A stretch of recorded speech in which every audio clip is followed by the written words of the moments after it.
and welcome to our YouTube channel. It's me, your one and only friend around the world, Sweet Caroline. Let us be thankful and enjoy the rest of the day.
Everyone who's here with us for today.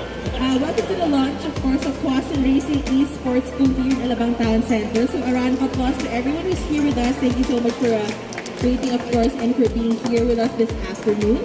Alright, so we are really excited to share with you Tuason Racing's latest project that aims to build up your virtual racing dreams and provide opportunity to turn your hobbies into a career, just like virtual racing. So to learn more about that, we have with us our co-founder, Mr. Mike Tuason, and to give us his opening remarks. Hello everyone, I'm Mike Tuason, and welcome to the launch of the Tuason Racing E-Sports School. The Tuason Racing E-Sports School is a platform for racing aspirants where you will learn the basics and fundamentals of virtual racing, building up your career as a professional virtual racer. In line with Tuason Racing's goal to learn, race, and win, the esports school was developed to provide support and opportunities to the next generation of virtual racers.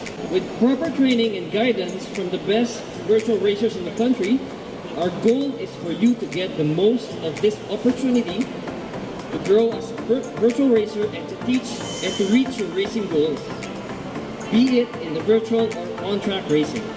So thank you so much, and we are all excited for your virtual racing journey with us. Have a great day. Hey, Sir Mike, thank you so much for that. So now to all of our guests for today, we want all of you to experience how will things go about on our chess program. So without further ado, let me turn over the mic to one of our esteemed virtual racing coaches to give us a short refresher of the level 1 class. So let's all welcome Mr. Gab Quintos. Hi, so good afternoon everyone. So we will be briefing you for our sim racing class. So first of all, what is sim racing? So it's a new trend in motorsport, and the safe and cheap option is it's a virtual motorsport on the screen. A racing game software that attempts to accurately simulate auto racing, compete with real-world variables such as fuel usage, damage, tire wear and grip, and suspension techniques. So sim racing is an exciting field of activity and established as a permanent pillar in our motorsports program. So for our basic racing techniques, we're going to teach you braking. You can win or lose lots of lap time during the braking phase. You can also adjust the balance of your car on the corner entry. So join us as we take an in-depth look on how to improve your braking on track.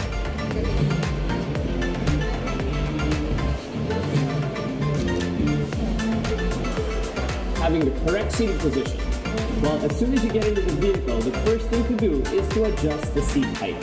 It is important to be as low as possible in the vehicle so that you can have a low center of gravity. A low seat position, but able to see all of the instrumentation and of course over the dashboard. The next thing to adjust is the pedals. Move your seat forward as much as possible so that you can reach or depress the clutch fully with your left foot. It is important to be able to reach the pedals with your left foot on the clutch and your right foot on the brakes. Next, adjust your belts. Adjust your belts so that you can be fitted very snugly to prevent injury. The next thing to do is to properly adjust our hands. And our hands should be holding always at the 3 and 9 position. 2. Using the pedals correctly, there are many positions between off and full throttle. The right amount and the right line allows the car to get through the corner the fastest with the most efficient use of the tires. Using too much throttle through a corner brings the tires beyond their grip and increases the tire wear. This is important because the tires are the only 4 things in a car that connect the car to the road. 3. Maximizing the brakes. Using the brakes at the track is different from using the brakes every day on the roads. In everyday road driving, we are asked to use the brakes very lightly. This is done for 2 reasons. 1, to make sure the cars behind us don't suddenly crash into the back of our vehicle, and 2, to make sure the passengers are comfortable in the journey. But at the track, brakes are maximized to ensure we brake as late as possible and carry the maximum speed into a corner. Brake hard initially. Try to imagine in a road situation most of us are trained to use the brakes very lightly. Have you ever followed a truck on the highway that has had to do an emergency stop in front of you? Do you think braking lightly will be the correct thing to do? If we don't maximize the brakes in this given situation, it can end badly. In most cases, we react by using the brakes lightly and increase our brake pressure as we close the distance to the truck. At the track, we have a controlled environment where we know exactly where the turn is and that the objective is to bring as much speed through the turn as possible while minimizing the time that it takes. This constant situation requires us to use the brakes in the most efficient manner, which is to use the brakes the hardest in the beginning of the braking cycle and then releasing the pressure as the vehicle slows down. Releasing pressure is important as the vehicle is slowing down to ensure you don't have a slow lock-up or loss of control at the end of the braking process. Don't lock the brakes or turn on the ABS. As we maximize the use of the brakes, we need to consider the ABS or anti-lock brake system. In a vehicle that doesn't have ABS, the idea is to brake as hard as possible without locking the wheels up. You may have to pump the brakes a bit if you overdo it to release the wheels and avoid flat spotting the tires. For vehicles that do have ABS, we recommend getting the ABS to turn on in the first brake test to understand the feeling, which is a pulsating sensation in the pedals and the steering wheel. ABS works by taking the locked wheels in a braking situation and releasing pressure on the specific wheel, similar to pumping the pedals manually.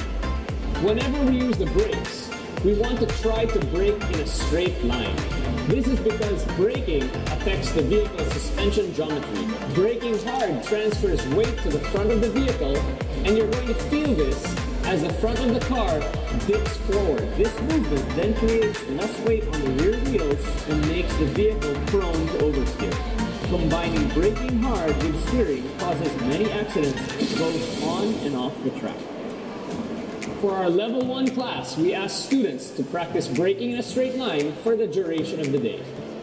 So at this point, we're going to use the pylons as a reference. We will start the exercise from a start gate marked by pylons. Accelerate from standstill to 80 kilometers an hour using third gear. Upon reaching the braking zone, use the brakes hard and bring the car to a complete stop. For manual transmission cars, use the clutch and brake at the same time to keep from killing the engine. The idea is to bring the car to a full stop before the final cone to find the maximum braking pressure. If you hit the cone, think of it as either hitting the wall at the track or possibly hitting a pedestrian on the road. The point of this exercise is to let you try something you may not have ever done and turn you instantly into a safer driver on the streets and a faster driver on the track. Okay, so as you can see, papansin nyo, all the videos that are shown here are real-life racing videos. So, why is it so? It's because what you see on the videos that is shown to you, basic racing techniques, you can do it on the simulators. So, for braking, some tips are, number one, always brake on a straight line. Then, use track reference as markers. So you may use corner entry. You can use track arches, marshal post as your braking references. And number three, always brake hard initially and then gradually release the pressure as you slow down the car entering to the corner. And do not brake while turning into the corner as you will be inducing understeer. Again, always brake on straight line. So for handling, we will be handing over to Miss Elise Minorca. She is a GT Academy champion and a Bioscope racing driver. Thank you, Gab. Hi, everybody. My name is Elise. Okay, so now that we've started with the braking techniques, remember, these are important whether you're in sim racing or the actual racing. So, braking and handling. In terms of handling, let's start with how important the position is when you're driving. So, how you sit, how you handle your wheel, these are important. So, some tips. A video first. Okay, let's watch a video. Each driver drives differently, and each vehicle handles differently. We can change the setup of a vehicle to suit our driving styles, but the basics are to understand how they react on track. Here are the two most common driving characteristics. Understeer. This occurs when you're turning the vehicle into a corner and it doesn't want to turn onto the racing line. More often, to remedy this, you will need to release the gas or use the brakes, which are not ideal in carrying speed out of a turn. Here are the main reasons for understeer. 1. You entered too fast in the corner and lost front grip. 2. You locked the brakes before turning, and this is for a front wheel drive. Or 3.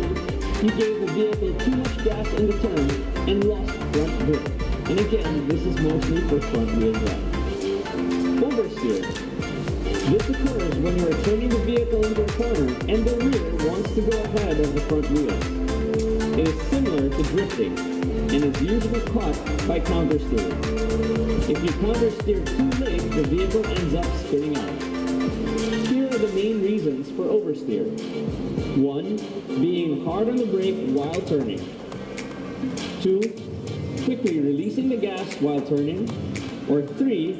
Locking the brakes before turning, and this is specific to rear wheel drive. The slalom is a great entry-level motorsport activity and is a great racing school exercise too.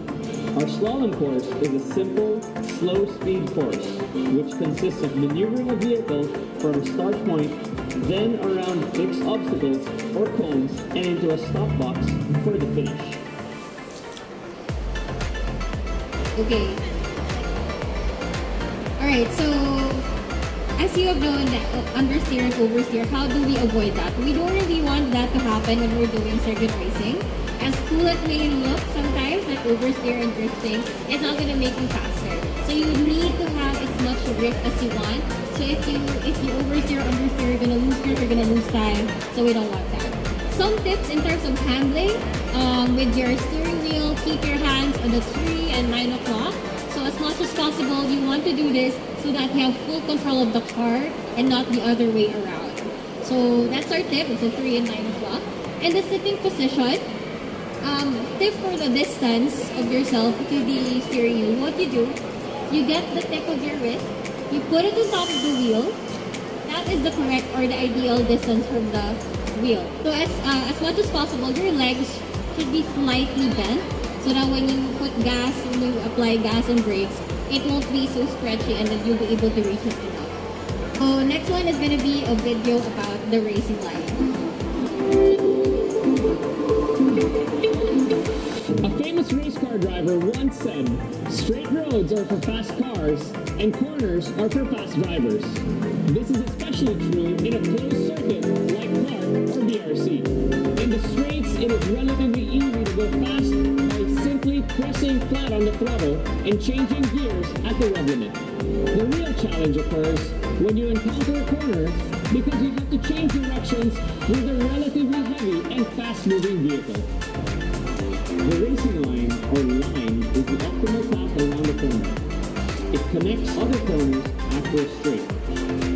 To best illustrate this, take this typical turn at the track called a hairpin turn, due to its shape that mimics the end of a hairpin. If there are two ways to drive around this corner, line A and line B, what do you think would be the best way to drive it? Line A would allow you to carry more speed, but is the long way around the track. Line B allows you to take a shortcut, but in return requires you to drop a lot of speed to make it through this line. So by taking the best of both, we can combine the two lines to find the optimal way around the corner, which goes from the outside of the turn-in, to the inside of the corner called the apex, to the outside of the turn again called the exit. By doing this, we can theoretically carry the maximum amount of speed through a turn. I'd like to introduce first instructor Quattro to share some tips about the racing line. So he's a Nissan Junior Academy champion as well as the VS Cup champion in 2019. So just some tips on the racing line. To achieve, to know the best racing line, there's really only one way to learn, and it is to actually do it. Because in terms of per corner, there are different racing lines. Per corner, there are different racing lines. You have to find out which one works best, because it really depends whether you're being followed by somebody, whether you're chasing somebody, whether it's raining. So you just really have to do it. You just have to do it multiple times, especially we have the use of the sim naman. So find what's best for the car, because it depends also whether it's a front-wheel drive car or rear-wheel drive car. You really just have to practice it all, basically. So guys, just to give you some driving tips for the simulator later. Number one, on your first lap, you try to familiarize yourselves how the car drives. The pace, you may explore the track. We will be having a racing line on the simulator. Just follow the racing line. Then we will be giving you around 5 laps of racing to achieve to increase your lap times. So gradually, every lap, try to increase your pace. So by doing that, lap by lap, try to brake later. Try to always brake on a straight line. Do not brake while turning in. Do not step on the gas too early towards the exit. So again, just try to manage your pace. So if your pace is too fast, it's okay to overshoot and all. Just remember that always remember how the car handles. So this is just a glimpse of what you can learn from Tres. So there's proper training from the top and the best virtual racers in the country. And of course, Tres' goal is for you to have fun. That's the most important thing. And at the same time, reach your performance goals through racing, better be it in virtual or on-track racing. So once again, thank you so much for joining us here today. And please don't forget to follow us on our social media accounts at Tuason Racing on Facebook, Instagram, and LinkedIn. And we hope that you can spread the word by tagging us in your posts or articles as well. So now is the time to test how much you've learned from our short refresher for this afternoon. So we have our multi-talented and awarded coaches. Again, we have Elise, Quattro. Also, we have Andre here.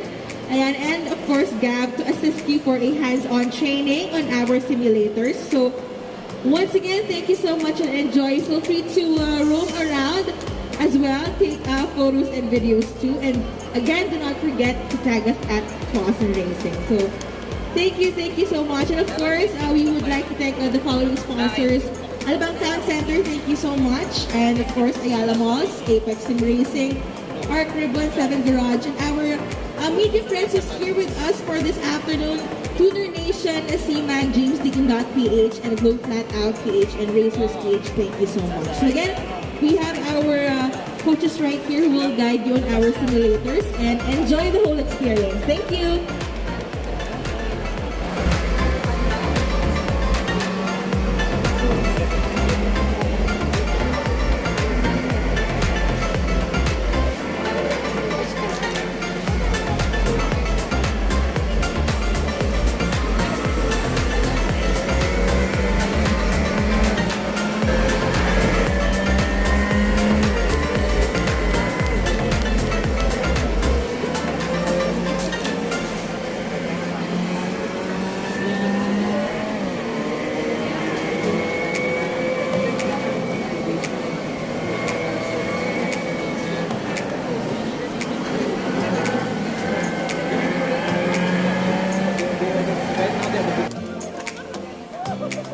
Bye-bye.